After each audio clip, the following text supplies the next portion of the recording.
Imaginez vos jambes serrées autour d'un taureau dans une arène pleine d'acclamations assourdissantes. L'adrénaline coule dans vos veines et vous commencez à transpirer. Votre cœur s'emballe lorsque la porte s'ouvre brusquement et que la bête en colère de 700 kilos sous vous s'anime, donnant des coups de pied et ruant de toutes ses forces. Pendant des années, vous vous êtes préparé à ce moment, investissant dans l'équipement de sécurité et travaillant avec des entraîneurs experts. Mais maintenant, alors que vous vous accrochez au taureau furieux de toutes vos forces, rien de tout cela n'a d'importance. Et tout ce à quoi vous pouvez penser, c'est tenir jusqu'au signal et repartir, d'une manière ou d'une autre, sans vous blesser.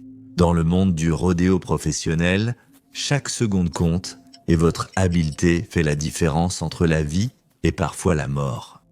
Ce sport a connu de nombreuses tragédies, des cavaliers subissant des blessures graves, voire mortelles. Le rodéo a coûté la vie à plus de 20 cavaliers professionnels, sans compter les amateurs. Le taux de blessures au rodéo est 10,3 fois plus élevé que pour le football américain, 13,3 fois que pour le hockey sur glace et 1,56 fois que pour la boxe. Mais l'aspect le plus troublant, c'est la règle tacite selon laquelle, quoi qu'il arrive, la course doit continuer. Si vous parcourez différents sites web proposant des conseils aux futurs cavaliers de taureau, les coûts vont vous stupéfier. Plus de 50 000 $ par an. De plus, l'équipement n'est pas bon marché non plus. Vous aurez besoin de gilets, jambières ou d'un casque sur mesure. Parce que lorsque vous faites face à un animal massif et imprévisible, vous aurez vraiment besoin de toute la protection possible. Donc oui, devenir un cavalier de taureau professionnel est une entreprise coûteuse. Peu importe l'investissement, personne ne peut garantir que vous en sortirez indemne ou même que vous en sortirez. Les risques sont élevés et les récompenses sont éphémères. Mais pour ceux qui osent poursuivre le rêve des 8 secondes, le frisson de la course vaut chaque centime et chaque seconde éprouvante passée à s'entraîner. Alors, penses-tu avoir le cran de grimper sur une bête enragée pour 8 secondes remplie d'adrénaline ? Si tu réponds oui à cette question, tu pourrais changer d'avis à la fin de cette vidéo. Jetons un coup d'œil à 6 des pires incidents de rodéo taurin de l'histoire humaine. Je me suis donné pour mission d'atteindre 25 000 abonnés, alors si ce n'est pas déjà fait, appuie sur le bouton d'abonnement. Certaines de ces histoires pourraient vous choquer profondément, mais vous pouvez aussi être rassuré en sachant que certains des courageux cow-boys de cette liste s'en sont sortis vivants, même s'ils gardent des blessures à vie. Notre premier challenger n'est autre que Toph Heidemann. Si vous ne connaissez pas Toph, son nom devrait déjà tout vous dire. C'était un vrai cow-boy coriace et une légende dans le monde du rodéo de Monte de Toro, ayant même réussi à dompter le redoutable taureau Bodacius. C'est ce taureau qui a également été responsable de sa blessure dévastatrice. Si, comme moi, vous ne connaissez pas Bodacius, voici une brève présentation de ce taureau redouté du rodéo. Il était connu pour ruer si fort que l'on pouvait voir son ventre depuis les gradins. Et sur les 135 cavaliers qui ont essayé de le monter, seulement 8 d'entre eux ont réussi à dompter Bodacius. La majorité des cavaliers ayant échoué ont été éjectés en 1 ou 2 secondes. Certains affirment que Bodacius est la raison pour laquelle les cavaliers portent aujourd'hui une protection faciale complète, car cette bête intelligente savait donner des coups de tête en plein visage.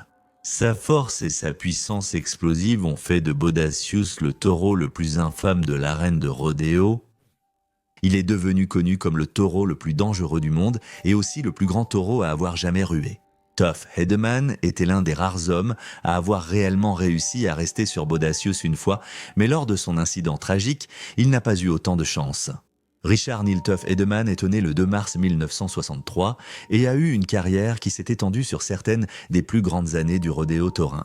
Il parcourait les circuits avec ses proches amis, Cody Lambert, Jim Sharp, Clint Brenger, Ty Murray et nul autre que Lane Frost, qui a tragiquement perdu la vie face à un taureau en 1983. Toph a remporté 3 fois le championnat du monde de rodéo touring de la Professional Rodeo Cowboys Association en 1986, 1989 et 1991. Il a également remporté un championnat en 1993 pour l'organisation Bull Riders Only, aujourd'hui disparue. En 1993, Toph avait gagné plus d'1 million de $. Mais une blessure au cou lors du National Finals Rodeo l'a écarté du circuit en 1994.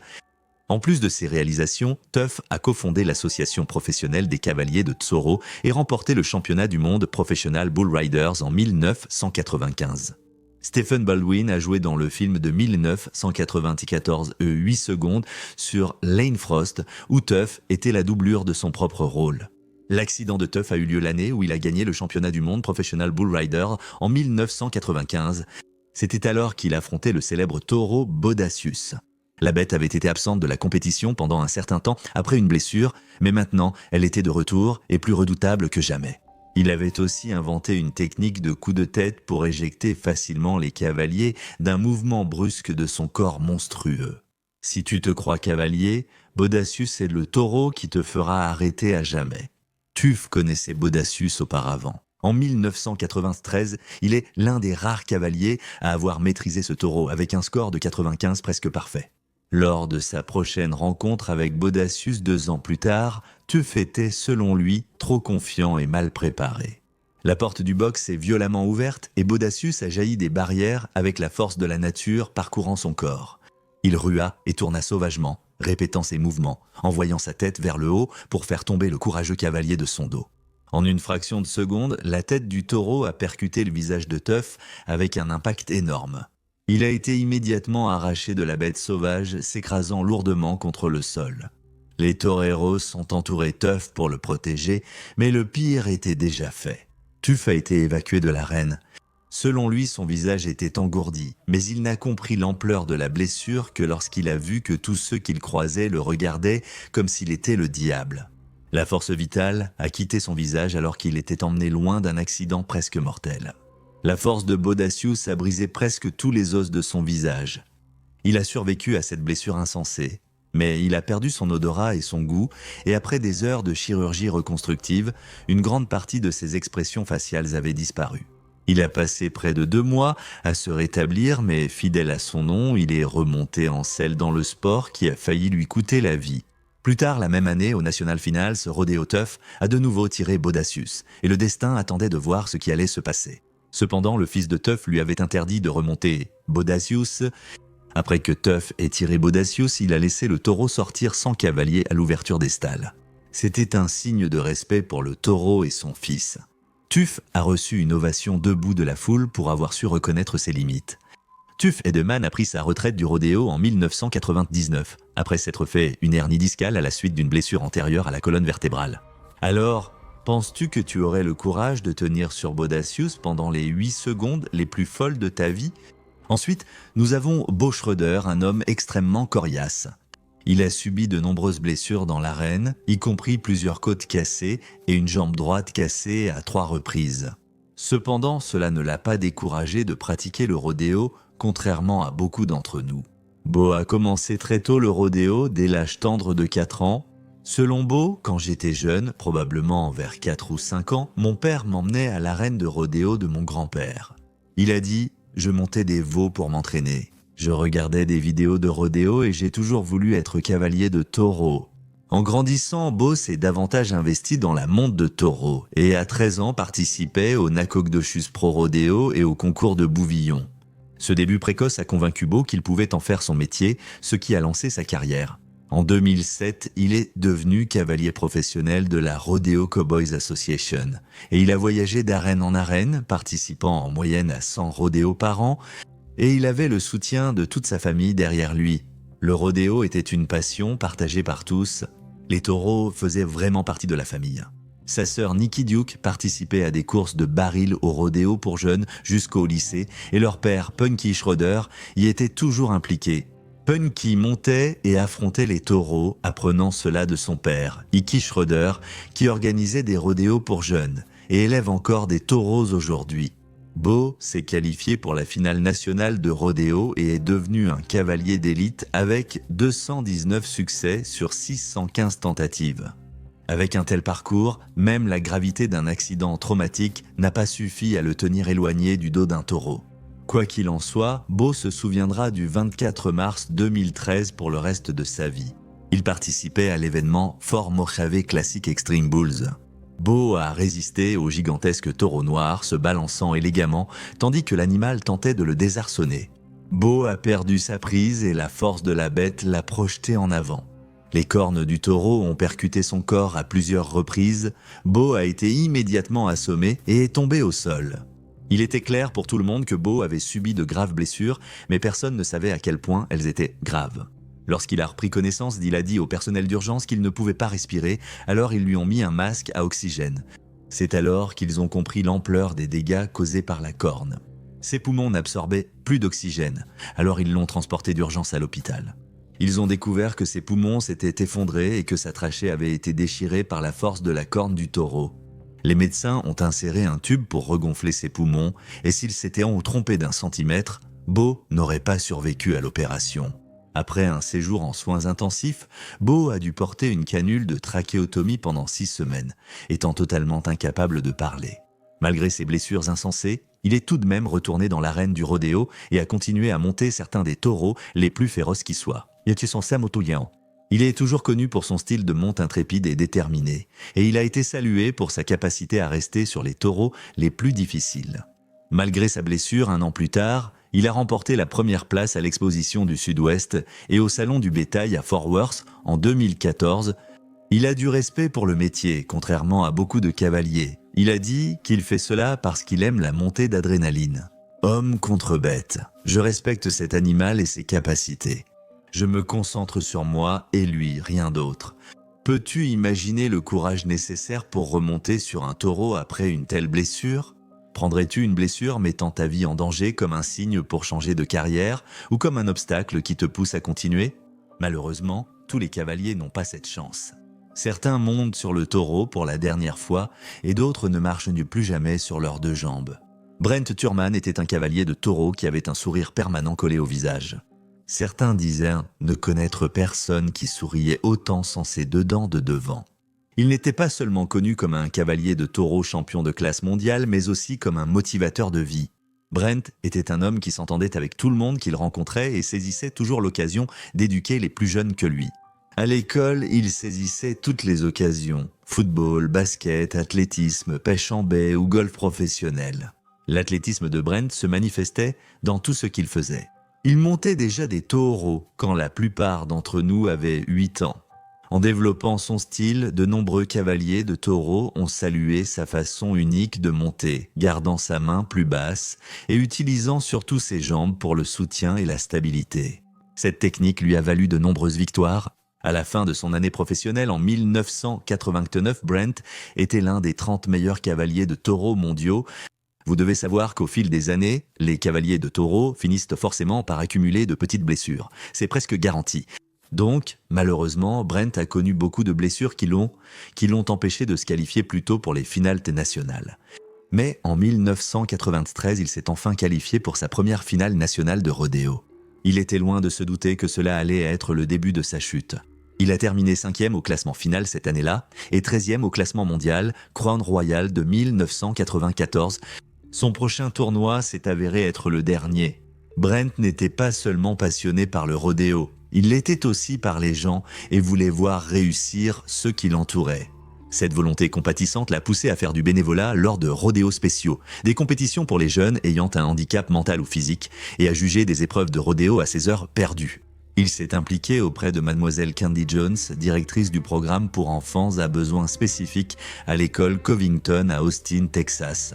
Il a servi dans cette école en tant que bénévole, travaillant avec les enfants pour améliorer leurs compétences en lecture et en horticulture. Ce programme est devenu très cher au cœur de Brent et il voulait organiser une compétition de rodéo de taureaux dont les bénéfices iraient à cette école. Cela illustre l'humanité de Brent et sa passion d'aider les autres. Il était proche de tous. Il aimait les enfants, relevait de nouveaux défis et trouvait toujours humour et joie dans la vie. Revenons à la course tragique de Brent, à la finale nationale de rodéo 1994. Brent est sorti des portes avec son taureau en main. Grâce à sa technique unique, Brent semblait avoir le taureau sous son contrôle total. Cependant, au bout de 4 secondes, Brent a été désarçonné. Ce qui paraissait une fin normale à cette folie a viré à la catastrophe quand Brent s'est emmêlé dans son équipement en cuir. Il s'est retrouvé pris dans le tourbillon du taureau et tiré sous ses puissants sabots. Le taureau a piétiné Brent à mort, transformant sa course pleine de vie en une tragédie choquante. Il n'a jamais repris connaissance, mais ce fut la dernière fois qu'il mettait les pieds dans l'arène de rodéo. Brent est mort en décembre 1994. Ce jour-là, le monde a perdu une âme empathique qui prenait le temps d'aider les autres. Brent Thurman est le seul cow-boy décédé lors de la finale nationale de rodéo et il restera dans la mémoire de la communauté. Ceux qui l'a touché se souviendront de la perte de sa vie, mais certains cavaliers doivent faire face à la perte d'une manière complètement différente. Jérôme d'Angers Davis est l'un de ces cavaliers de taureaux. Son surnom montre jusqu'où il allait pour dominer les taureaux terrifiants que ces cow-boys montent avec audace. Jérôme Esser est né le 10 août 1972 à Colorado Springs. Il a suivi son père et commencé à monter des taureaux très jeune. Il a rapidement montré un talent naturel et tout le monde savait ce que l'avenir lui réservait, une carrière réussie dans le rodéo taurin. Comme beaucoup de cavaliers de taureaux, il avait des passe-temps rythmés et pleins d'adrénaline. Cela comprenait la course de motocross, la chasse et la National Association for Stock Car Auto Racing avec un peu de pêche pour un équilibre relaxant. Enfant, chaque fois qu'on lui demandait son futur métier, Jérôme répondait toujours « Je veux être cavalier de taureau ». Jérôme a monté son premier taureau à 11 ans sans tenir 8 secondes. Il savait déjà alors qu'il deviendrait cavalier de taureau. À partir de ce moment-là, il a participé à 12 à 15 rodéos par an, ce nombre n'a cessé d'augmenter au fil des années. Jérôme a gagné sa première boucle de ceinture en première année de lycée. En rodéo, la boucle de ceinture est habituellement offerte aux meilleurs cavaliers de chaque championnat. Il a gravi les échelons parmi les meilleurs cavaliers de taureau et a remporté le championnat de rodéo de Caroline du Nord en 1990. Il a ensuite remporté la victoire à nouveau en tant que première année, cette fois-ci à l'université. Il a gagné le championnat de monde de taureau de la National Intercollegiate Rodeo Association. Après sa première année d'université en 1992, Jérôme a choisi de passer au niveau supérieur en monde de taureau. Il a intégré la Professional Rodeo Cowboys Association et est devenu professionnel. Il s'est fait remarquer et, en 1993, Jérôme a été choisi comme doublure de cascade pour Luc Perry dans 8 secondes. Il a connu la gloire en 1995 en remportant le championnat du monde de rodéo sur taureau de la Professional Rodeo Cowboys Association. À partir de ce moment, Jérôme a continué à se distinguer dans les tournois de la Professional Cowboys Rodeo Association et de la Professional Bull Riders, se classant parmi les 5 premiers année après année. Le 14 mars 1998, la série de victoires de Jérôme a finalement pris fin. Jérôme d'Angers Davis était juché sur un taureau gigantesque qui faisait trembler le sol à chacun de ses pas. Ils sont sortis des stalles comme 2 partenaires de danse, exécutant avec grâce les mouvements qu'ils avaient mémorisés. Dans un tragique coup du destin, Jérôme a été projeté du taureau et s'est brisé le cou en heurtant violemment le sol. Étonnamment, Jérôme a survécu à cette blessure brutale, mais il est resté marqué à jamais par le rappel permanent des dangers du rodéo. Jérôme Davis est paralysé de la poitrine aux pieds.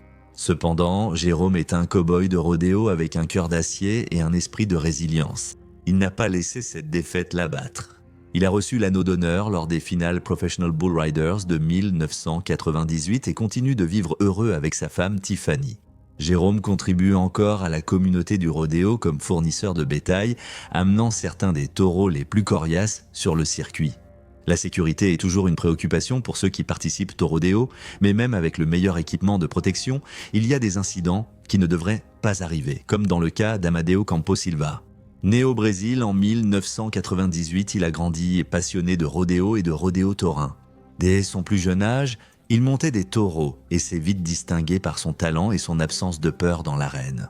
En 2017, Amadeo a intégré la tournée des cavaliers professionnels de taureaux aux États-Unis et s'est installé à Sunset, Texas avec sa famille pour réaliser son rêve. Il s'est rapidement fait un nom sur le circuit, gagnant la réputation d'être un concurrent redoutable et l'un des favoris du public. Le 29 août 2021, Amadeo Campos Silva a effectué sa dernière monte lors d'un événement du Professional Bull Riders Velocity Tour à Fresno en Californie. Le jeune homme de 22 ans participait à la finale du championnat lorsqu'il a tenté de monter le taureau Classic Man. Pendant sa monte, Silva a été éjecté du taureau et a touché le sol. Alors qu'il tentait de se relever, le taureau s'est retourné et l'a chargé, frappant Silva à la poitrine avec sa corne. L'impact a causé de graves blessures internes, notamment une aorte sectionnée. Le personnel médical a immédiatement secouru Silva et l'a emmené au Community Regional Medical Center de Fresno. Malgré les efforts de l'équipe médicale, Silva a succombé à ses blessures et a été déclaré mort à l'hôpital. Nous savons tous qu'il faut accepter un certain niveau de conséquences lorsqu'on fait quelque chose d'extrême. Soit nous menons une vie stationnaire, soit nous prenons des risques pour transformer la banalité en excitation. Beaucoup des messieurs sur cette liste ont mené de telles vies, sauf qu'ils pouvaient en garder des blessures à vie, voire y laisser la vie. Cependant, les incidents les plus tragiques étaient ceux où une chance de vivre prenait fin avant même d'avoir réellement commencé. C'est particulièrement vrai pour Denham Bradshaw, un jeune cow-boy qui ne rêvait que de monter un taureau en furie. Il voulait inscrire son nom en tant que cavalier professionnel de taureau dans les temples de la renommée du rodéo. De nos jours, les décès sont rares. Des réglementations strictes obligent les cavaliers à porter des équipements de protection sur le visage, la poitrine et toutes les autres parties du corps. Alors, lorsqu'un décès survient, c'est d'autant plus tragique. À l'époque moderne, notre protection a été continuellement développée grâce à des tests rigoureux sur le terrain. Avec une attente de protection, nous ne nous attendons pas au pire. Cependant, les accidents arriveront toujours. Et c'est ce qui est arrivé à Denham Bradshaw. Le 28 janvier 2023, Denham montait un taureau pour la première fois lors de la série hivernale du rodéo Rafter K à King, en Caroline du Nord. Chacun partageait l'excitation du jeune homme car monter un taureau pour la première fois est sans doute l'une des expériences les plus intenses en quelques secondes. Le cœur rempli de joie, Denham était monté sur le taureau. Il ignorait que sa passion intense le conduirait à une fin tragique. Lors de sa dernière chevauchée, Denham monta le taureau Rocket Ride. À l'ouverture de la porte, le taureau a rué violemment. Denham semblait vivre le meilleur moment de sa vie pendant ces secondes, qui paraissaient une éternité pour celui sur le dos de la bête. Rocket Ride a rapidement éjecté Denham. Le jeune cavalier est tombé et avant de pouvoir fuir, le taureau lui a piétiné la poitrine, causant de graves blessures. Toute la foule a regardé en silence pendant que les ambulanciers s'occupaient du jeune corps de Denham. Beaucoup de ses camarades cavaliers de taureau se sont inclinés en tentant de sauver la vie du garçon. Malheureusement, leurs efforts ont été vains. Le personnel médical l'a rapidement conduit au centre médical Atrium Health Wake Forest Baptist. Malgré tous leurs efforts, Denham a succombé à ses blessures et s'est décédé plus tard dans la soirée. Denham Bradshaw a eu une vie courte, mais il est reparti en faisant ce qu'il aimait. Les hommages ont afflué pour le jeune cow-boy de toute la communauté du rodéo. Sa mère, Shannon Bowman, a exprimé sa tristesse et sa fierté envers son fils sur Facebook, écrivant « Je suis tellement fier de ta bravoure et de ton courage, mon petit cow-boy. Je t'aimerai et tu me manqueras tellement et je sais que Dieu prendra soin de toi. » Denham avait récemment découvert le rodéo taurin et en était tombé amoureux selon une page GoFundMe créée pour financer ses funérailles. La publication a ajouté qu'il aimait ce sport, les bottes, les chapeaux de cow-boy et les grosses boucles de ceinture. Il a monté son premier taureau le 28 janvier et son excitation était palpable. Aucun d'entre nous ne pouvait croire que cette première monte causerait sa mort et nous sommes anéantis. Imaginez ce que vous ressentiriez en tant que cavalier de taureau, témoin privilégié de ces histoires courageuses mais tragiques. Les heures d'entraînement, l'argent investi et l'équipement accumulé. Dites-moi dans les commentaires ce que vous pensez de ces 6 catastrophes de rodéo taurin.